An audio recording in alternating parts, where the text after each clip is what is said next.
জি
ধন্যবাদ। এই ধরনের একটি ঘটনার সংবাদ আমরা প্রাপ্তির সাথে সাথেই টাঙ্গাইল থানা পুলিশের একটি টিম, ইন্সপেক্টর ভিক্টর ব্যানার্জির নেতৃত্বে অন্যান্য পুলিশ সদস্য সহ ঘটনাস্থলে গিয়ে ভিকটিমকে আমরা উদ্ধার করি এবং এই ঘটনার সাথে জড়িত 3 জনকে গ্রেপ্তার করি এবং যে বাসটিতে তারা ছিল এই বাস আমাদের হেফাজতে নেই।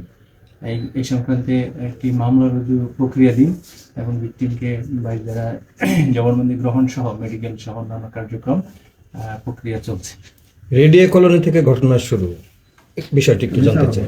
জি, এই ঘটনাটার সূত্রপাত গত রাত 11:30টার দিকে ঢাকা থেকে ঢাকা সাভারের রেডিও কলোনি থেকে তার গন্তব্যে যাওয়ার উদ্দেশ্যে সাভার পরিবহনের একটি বাসে চড়ে।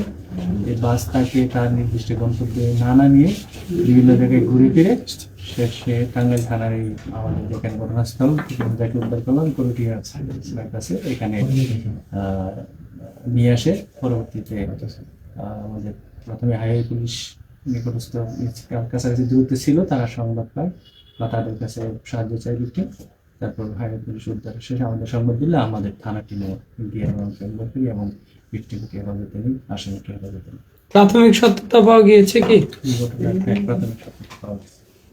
ওই নারীটা হচ্ছে কলেজ ছাত্রী, মানে এইটা যদি একটু ক্লিয়ার করতেন। কলেজ উনি রানিং স্টুডেন্ট না। অভিযুক্তদের নামে কি ইতিপূর্বে এই ধরনের কোনো ঘটনা আছে কিনা বা এরকম জানতে পারছেন কিনা? এটা যাচাই চলছে।